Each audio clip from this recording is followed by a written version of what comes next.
안녕하세요. 황필구 신부입니다. 지난 시간에는 고대 그리스의 역사에 대해서 이야기했죠. 그리스 문명의 시작은 크게 세 곳에서, 그러니까 미케네, 키클레데스, 미노스, 그리고 이렇게 셋을 묶어서 에게 문명이라고 한다라고 했어요.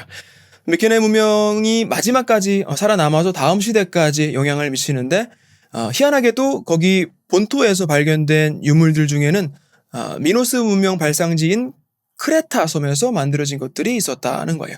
왜냐하면 그쪽이 거대 문명지들과 더 가까웠기 때문에 그들로부터 영향도 먼저 받았던 것이고, 그런 것들이 이후에 내륙적으로 전파가 됐을 것이다 라는 거죠.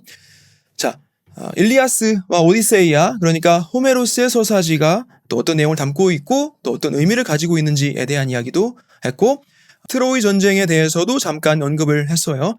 마치 신화처럼 그려지긴 했지만 분명히 실제로 있었던 엄연한 고대 그리스의 역사라는 것이 근대에 이르러 발견이 된 유물들 통해서 확인이 됐습니다. 북쪽에 살던 부족들이 그리스 땅으로 이주를 해왔는데, 먼저 도리스족, 도리스인들이 펠로폰네소스 반도 토착민들을 정복하고 스파르타라는 도시에 자리를 잡아요. 그 다음 이주민들은 이오니아인 아티카 반도에 터를 잡고 아테네라고 수도의 이름을 붙입니다. 이런 도시 국가들은 먼 나라들과도 무역을 했고 곳곳에 식민지를 건설을 해요. 우리가 알고 있는 페니키와도 무역을 했고 그들로부터 문자도 받습니다. 훗날에 그리스어로 발전되는 이 페니키아 문자가 여러 중요한 역할을 하는데, 그중 가장 중요한 건 역시 복음서를 기록한 언어가 된다라는 거예요. 그러니까 지금의 그리스인들의 조상은 애초에는 이주민이었던 거예요. 북쪽에서 내려온 도리아인들과 이오니아인들, 당시까지는 그리스라는 통합국가가 아직은 아니었고 도시국가 정도로 여러 곳에 터를 잡았던 거죠. 아주 나중에 하나의 그리스가 되고 통합적인 정치 체제가 만들어지기까지는 당연히 많은 전쟁들을 치렀는데, 앞으로 이야기하게 될 페르시아 전쟁, 펠로폰네소스 전쟁, 스파르타의 300명 군사 이야기, 알렉산더 대왕의 업적들, 또 마라톤에 대한 이야기, 이런 것들이 다 여기에 있어요. 그리고 나서 로마 시대로 이어가게 되는 것이죠. 하지만 전 시간에도 말했듯이 그리스에 대해서는 할 얘기가 참 많다고 그랬어요. 미술, 음악, 건축, 의학, 정치, 철학 등등 우리 다 할 수는 없지만 조금씩이나마 미술, 음악, 건축, 그리고 약간의 철학 정도는 간단히 짚어 넘어가는 게 좋겠죠. 교회사를 보는데 도움이 되고, 여러분들 성지순례를 가시거나 여러 어디 유럽 여행지 가서도 박물관 같은 데 가시면 또 기본적인 지식만 가지고도 훨씬 더 그 시간을 알차게 보내실 수 있을 거예요. 자, 계속해서 전쟁 이야기로 이어나가기가 조금 필요할 수도 있어서 이번 시간에는 다소 가볍게 미술 이야기를 해볼까 합니다. 미술이라고 하면 상당히 어렵게 느껴지실 수도 있을 거예요. 더 큰 카테고리로 올라가서 예술이라는 개념을 생각해보면 또 쉽지 않죠. 예술이란 무엇인가? 논란이 있을 수도 있겠지만 예술에 대한 확실한 개념도 언젠가 이야기를 하겠습니다. 자, 음악도 여러 장르가 있고 또 각자가 즐기는 방식이 다르죠. 온전하게 다 이해하면서 듣는 건 아니에요. 미술도 마찬가지죠. 어떤 상당 수준의 교양을 가진 사람들만의 전유물이 아니에요. 각자만의 방식으로 얼마든지 미술을 즐길 수가 있고, 그것이 우리 삶에 조금 더 이렇게 풍요로운 어떤 것이 돼서 더 나아가서는 우리가 하나님께 조금 더 가까이 다가갈 수 있는 좋은 수단이 될 수 있는 거란 말이에요. 그럼에도 불구하고 미술을 생소하게만 생각하시는 분들 계신다면 오늘 이 시간과 앞으로 계속될 이 미술에 대한 이야기가 조금이나마 도움이 될 수 있을 거라고 생각합니다. 미술사 전체를 놓고 볼 때 시대별 사조라는 개념을 써요. Art Movement라고 하는데, 사조란 쉽게 말해서 스타일이에요. 스타일. 어떤 공통된 특징을 들어서 작품별 혹은 작가별 아니면 철학이나 어떤 목적성 또 시대별로 분류를 해서 이름을 다 붙여놓은 거예요. 바로크, 로코코, 신고전주의, 낭만주의, 사실주의, 인상주의, 후기 인상주의 이렇게 하면서 미술 조금 안다고 하는 사람들이 좀 잘난 척 하고 옆에 있는 사람들 괜히 기죽이던 바로 그 이제 개념이죠. 물론 이런 개념을 몰라도 얼마든지 미술을 즐길 수 있어요. 하지만 이 강의를 통해서 조금 굵직한 개념들, 또 대가들의 미술 작품들, 또 미술사의 흐름 정도는 여러분들 배우시게 될 거예요. 미술사와 세계사는 사실 떼놓고 갈 수가 없어요. 미술 평론가나 미술사 전문가 같은 사람들 중에서 뭐 전쟁, 신화, 종교 뭐 이런 분야는 수준급으로 이렇게 모르는 사람이 없어요. 그렇지 않고서는 그림을 보고 설명이 불가능하니까. 자, 먼저 미술사의 주인공이라고 한다면 르네상스 미술이에요. 당연히 르네상스 시대의 작품들이겠죠. 보통 뭐 15세기, 16세기를 말하고 공간적으로는 이탈리아를 가리켜요. 그 즈음 시기 가서 다시 얘기하도록 하겠습니다. 그래서 미술사를 둘로 나눠본다면 르네상스 전과 후로 나뉠 수 있는 거예요. 여러 방면에서 르네상스 전후는 많은 변화가 있었죠. 교회도 그렇고 음악도 철학도 과학도 그래요. 신과 종교 중심의 시대에서 인간 중심으로 바뀌는 과정, 또 자본의 흐름과도 관련이 있고 또 미술적 스타일의 변화 또한 크게 생겨납니다. 참고로 사조도 그렇지만 르네상스라는 개념도 사실 19세기나 돼서야 나온 개념들이에요. 당시 사람들 또 당시 미술가들은 그냥 주어진 삶을 살았던 것이고 충실히 본인 작품을 했을 뿐이죠. 후세에 와서 보니 공통된 어떤 특징들을 발견할 수가 있었고 그걸 따로 묶어서 정리를 해 놓은 거예요. 자, 그대로 거슬러 올라가 봅시다. 미술이 처음 시작된 건 정확히는 모르지만 현재까지 발견된 가장 오래된 유물은 기원전 15,000년에서 10,000년경이에요. 스페인의 알타미라라는 동굴의 벽화가 19세기에 발견이 됐는데 들소라고 이름을 붙였어요. 또 프랑스의 나스코 동굴에서도 벽화가 발견됩니다. 당시는 사냥으로 생존하던 시대였고 그림으로 뭔가를 그렸다면 그들에게 가장 중요한 것을 그렸을 것이라는 거예요. 그러니까 그림의 주제는 사냥해야 하는 그 대상이었을 거라는 말이죠. 살기 위해서는 사냥감들이 있어야만 했고 그들을 제압할 수 있는 힘도 있어야 하는 거예요. 벽에 그림을 그려놓고 돌 던지기 연습도 했을지 모르죠. 부족민들이 그 앞에 모여서 불도 피워놓고 춤도 추고 그랬을 거예요. 따라서 이 당시 미술의 목적은 어떤 바램을 염원하는 수단, 즉 종교적인 특성이 있었던 것이다 라고 할 수 있는 거죠. 자, 원시시대 미술의 시초인 거예요. 자, 그런 원시시대와 고대 문명을 거쳐서 수천 년을 내려오던 이러한 미술에 대한 개념이 처음으로 바뀐 시기는 바로 그리스 시대입니다. 그리스 시대. 회화와 조각이 기록이나 종교 혹은 주술의 수단이 아닌 자유의지로 미를 추구하는, 다시 말해서 예술로 바뀐 거예요. 그야말로 미술이 진정한 미술이 된 시기라고 할 수 있는 것이죠. 자, 기원전 11세기에서부터 기원전 1세기까지 약 1000년간은 그리스 미술이 만들어지고 발전된 시기인 거예요. 그 이후로 지금까지도 인류가 추구할 미술의 전형이 바로 그리스 미술이다 라고 하는 거예요. 그리스 이후에 모든 미술가의 스승은 따지고 보면 전부 그리스 미술가들인 거죠. 자, 이렇게 중요한 그리스 미술을 살펴보기 전에 이집트 미술을 잠깐 먼저 볼게요. 그 이유는 그리스 미술의 거장들이 바로 이집트 미술에서 영향을 받았기 때문에 그래요.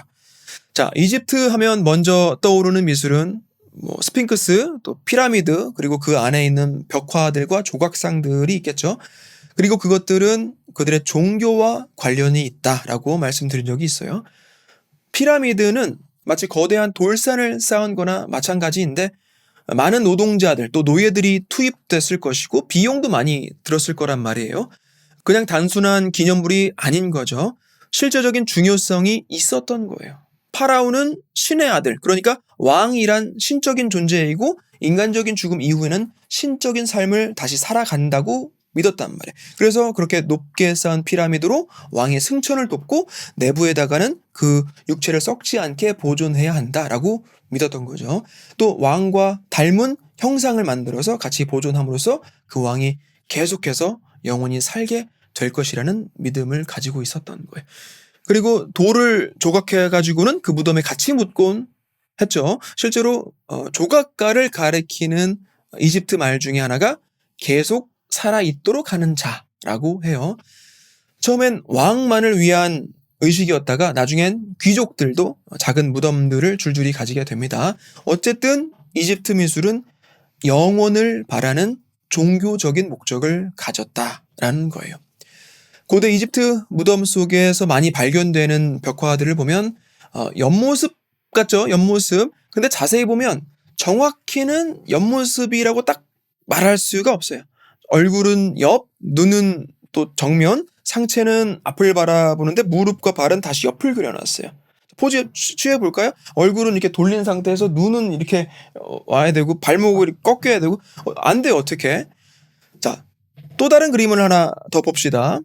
네바문의 정원이라는 기원전 1400년 벽화인데 정원에 나무도 있고 연못도 있고 연못 안에는 물고기, 오리, 풀도 있고 그렇죠? 위에서 바라본 단면도 같은데 어째 다 누워 있어요. 왜 이렇게 그렸을까요? 고대인들이라서 그림을 못 그려서 그런 게 아니에요. 자, 아까 들소 벽화 한번 다시 볼게요. 자, 여러분들 소 한번 그려보시라고 하면 이 정도 그리실 수 있겠어요? 자, 기원전 15,000년 전 우리가 원시인이라고 부르는 그 사람들이 이렇게 그려놓은 거예요.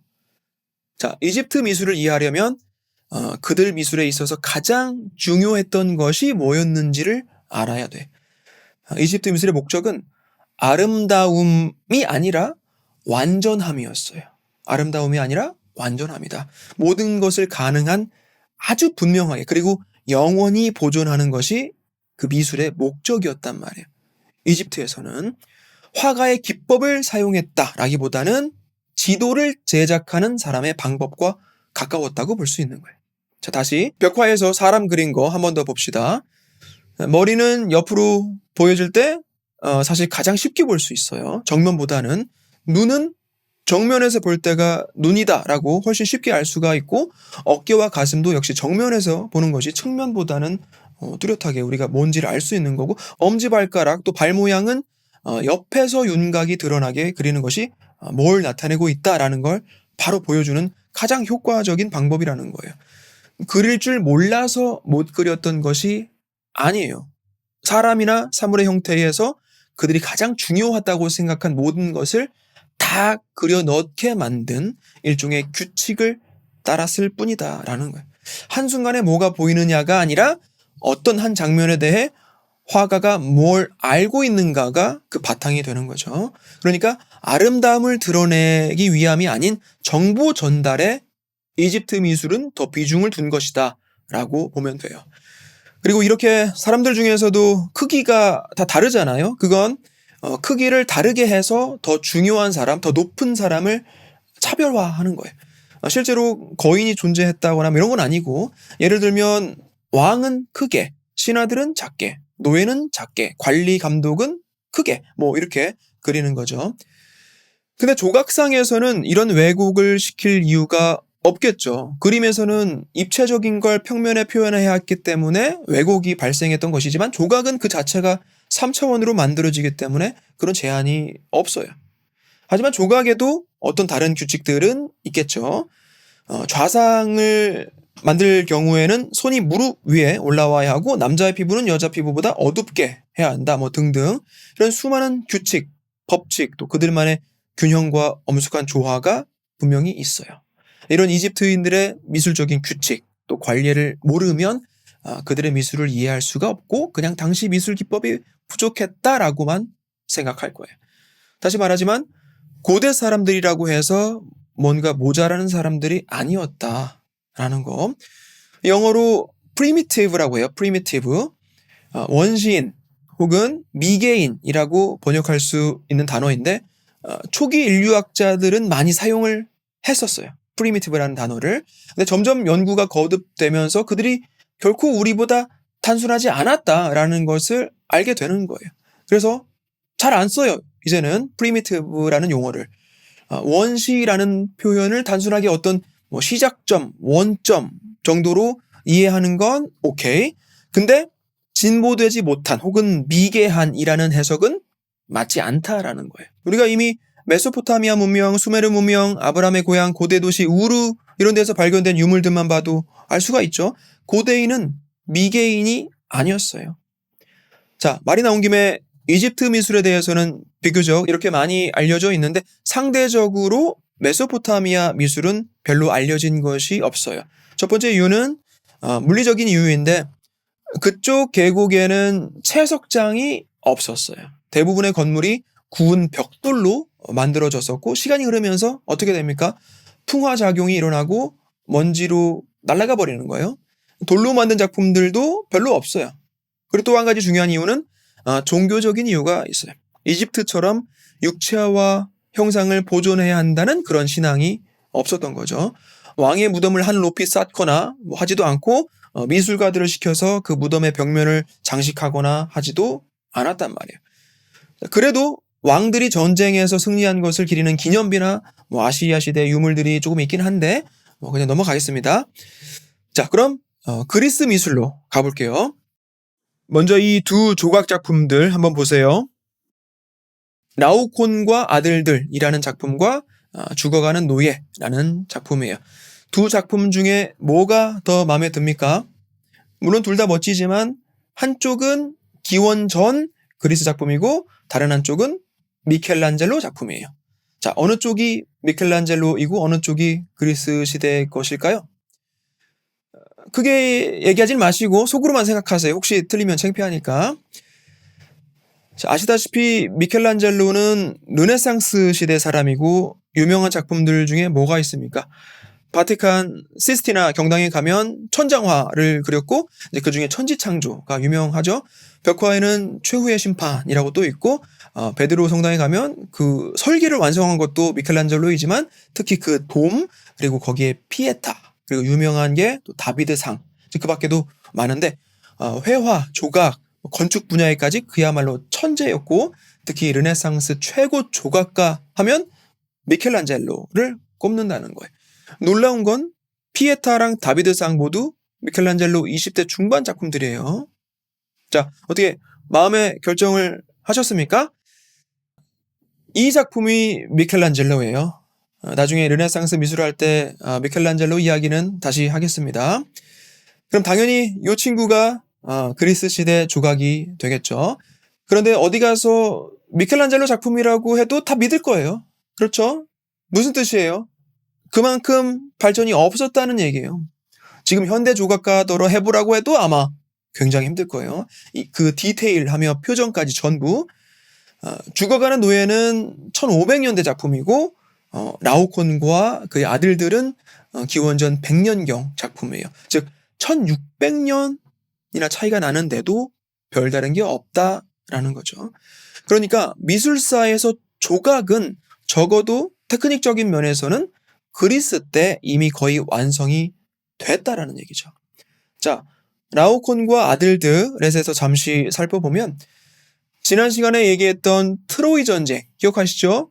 트로이와 그리스의 전쟁이에요. 그리스가 목마를 만들어 놓고 다 도망을 가는데 트로이가 전쟁에서의 승리를 자축하면서 일종의 전림품 차원으로 그 목마를 성 안으로 들여와요. 근데 목마 안에는 내노라 하는 영웅들이 숨어 있었죠. 이제 그렇게 그 견고한 트로이 성 침투에 성공을 하고 결국 전쟁에서 그리스가 승리를 합니다. 트로이 쪽에서 이 목마를 들여놓자고 얘기할 때 한 명이 반대를 했었어요. 트로이의 한 제사장이었는데 어떤 촉이 있었던 거죠. 그 사제가 바로 이 라오콘이에요. 그리스랑 트로이 각각을 지지하는 신들이 있었어요. 그리스는 아테네 여신, 트로이는 아프로디테 여신. 그리스 신들이 보기에는 이 라오콘이 골칫덩어리인 거예요. 그래서 거대한 바다 뱀 2마리를 보내서 라오콘과 그의 아들들을 칭칭 감아서 질식시켜버립니다. 결국 그렇게 트로이 성은 함락이 되는 거예요. 좀 더 자세히 살펴보면 몸의 뒤틀림이나 또 표정에서 많은 것들이 표현되기도 하죠. 그 가망 없는 전쟁, 자국민들이 겪게 될 피해, 벗어날 수 없는 고통, 괴로움 그런 것들이 다 이렇게 묘사가 되어 있어요. 이 라오콘과 아들들은 기원전 175년에서 50년 사이 작품으로 추정을 하는데 소위 헬레니즘 시대이죠. 헬레니즘 시대. 그리스 미술이 만들어져서 발전했던 때가 기원전 11세기에서 1세기까지 1000년이라고 그랬어요. 그 안에서도 후기 시대인 거예요. 이 작품 제작 시기가. 하지만 보통 그리스 후기 미술이라고 하기보단 헬레니즘 미술이다라고 많이들 부르는데, 알렉산드로스라는 왕, 흔히 알렉산더 대왕, 당시로는 그리스 반도 북부 마케도니아 출신인데 그리스, 이집트, 페니키아, 팔레스타인, 바빌로니아, 또 아시리아, 소아시아, 페르시아까지 다 점령하고 인도까지 쳐들어갔던 인물이죠. 이제 그런 거대한 제국을 건설하면서 그 지역 간에는 서로 많은 영향을 또 주고받았던 그런 역사와 관련이 있는 거예요. 헬레니즘. 자, 이 알렉산드로스 대왕과 헬레니즘에 대해서는 나중에 다시 설명을 하겠습니다. 이 헬레니즘 시대에 와서는 미술이 오래 전부터 유지해왔던 주술적인 또 종교적인 연관성이 거의 상실이 돼요. 그러니까 미술의 정체성이 바뀌어가는 거예요. 슬슬 미술가들이 그들의 기술 자체의 문제에 관심을 갖게 돼요. 작품 안에서 인물의 움직임, 표정, 긴장 이런 것들을 어떻게 표현해내느냐가 더 중요해진 거예요. 이전까지 어떤 염원을 담는 아니면 기록을 위한 수단으로서의 미술이 그야말로 미술, 즉 미를 추구하는 예술로 바뀐 것이죠. 자, 헬레니즘 미술, 그러니까 그리스 후기 미술에 대해서 이야기를 했는데, 초기 미술부터 어떻게 발전을 했는지도 간단하게 살펴볼 만해요. 그리스 미술 1000년을 세부적으로 한 3단계 정도로 나눌 수가 있는데, 어떤 학자들은 5단계로 나누기도 합니다. 별로 중요한 건 아니에요. 아르카이기, 첫째, 그 다음에 고전기, 그리고 헬레니즘기, 이렇게 부르는데, 어차피 다 잊어버릴 거니까 이런 용어들 때문에 스트레스 받으실 이유는 하나도 없어요. 기간이 1000년이다 보니까 시간이 흐르면서 어떤 변화가 있었다라고만 생각하시면 됩니다. 그리스 반도 아래쪽에 크레타 섬 계속 얘기하고 있죠. 고대의 이 크레타 섬은 지중해 한가운데에 위치하면서 여러 나라들과도 교류가 아주 활발했다라고 했어요. 이집트 미술의 영향을 받기도 하고 또 주기도 합니다. 그래서 그리스 미술 초기의 크레타 양식을 보면 상당히 딱딱해요. 오히려 이집트 미술보다 더 단순한 문양들을 써요. 자, 이런 토기를 보면 기하학적 양식이라고 하는데, 이렇게 단순하게 반복되는 무늬를 쓰는 걸 말해요. 후기 그리스 스타일로 가기 한참 전이죠. 자, 이렇게 단순한 배열이 어느 정도는 그리스인들의 초기 건축 양식에도 영향을 미쳤을 거예요. 자, 이런 건축물 분명히 보신 적 있죠? 고대 그리스에는 북쪽에서 내려온 이주민들이 도시 국가들을 건설했다라고 했어요. 가장 먼저 내려와서 자리 잡은 부족은 도리스족, 도리아인. 그래서 그들의 이름을 따서 지은 도리스 양식 건물이 이렇게 생긴 건데, 이건 파르테논 신전이에요. 파르테논 신전. 기원전 450년경에 지어졌고 아테네에 있습니다. 열주 건물이라고 하는데, 주는 기둥이라는 뜻이에요. 신전 구조의 각 부분 이름들 아키트레이브, 엔타블레이처, 트리글리프, 메토프 이런 거 알아서 하겠어요. 그렇죠? 우리가 건축가 될 것도 아니고. 하지만 한 가지 흥미로운 부분은 이 기둥들의 모양이에요. 자세히 보면 중간 부분이 약간 부풀어 오르게 만들고 위로 갈수록 차츰 가늘게 만들어져 있어요. 그렇죠? 왜 그럴까요? 왜 일자로 안 만들고 가운데를 볼록하게 했을까요? 일자로 만들면 멀리서 볼 때 오히려 오목하게 들어가 보이는 착시가 발생해요. 자, 이런 기둥, 우리말로는 베흘림 양식이라고 하죠. 이렇게 볼록하게 만들면 지붕을 좀 가볍게 받치고 있는 것처럼도 보이고 훨씬 더 균형도 있어 보여요. 기하학적인 어떤 균형미가 중요했다라는 거죠. 이집트 조각을 봐도 이런 파라오상은 절대적인 비율에 의해서 제작이 된 거란 말이에요. 다리, 상체, 머리 다 일정하게 정해진 비율이 있고 다 똑같아요. 그리스 초기 몇백 년 조각들 봐도 비슷해요. 자, 제가 메트로폴리탄 뮤지엄에 가서 찍어온 건데 그리스 초기 작품이에요. 그림으로 가보면 체스를 두고 있는 아킬레스와 아이아스인데 호메로스 서사시에 등장하는 장면이에요. 기원전 540년경 작품입니다. 이집트 미술과 비교해서 어때요? 어떤 연관성이 보이죠? 근데 상체를 정면으로 하고 하체를 측면 이렇게까지 그리지는 않았어요. 자, 이때부터는 실제로 어떻게 보이는지가 점점 중요해지는 거예요. 아시겠죠?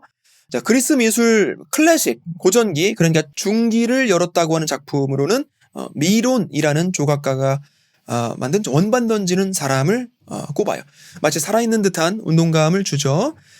자세히 볼 건 아니고 어떻게 변화가는지를 보는 것이 포인트입니다. 빨리빨리 넘어갈게요. 자, 건축에서 도리아 양식 이후에 세워진 건물들에는 소위 이오니아 양식이 도입이 됩니다. 자, 아까 거랑 뭐가 달라 보이나요? 도리아식보다는 강한 느낌이 좀 덜하면서 좀 더 날렵하고 갸냘픈 기둥으로 보여요. 기둥의 윗부분도 전에는 단순했었는데 조금 더 화려한 장식으로 마무리를 하고 마치 그 장식이 대들보를 지탱하는 기능을 하는 것처럼 보이면서 전체적으로 훨씬 우아한 느낌이 들죠.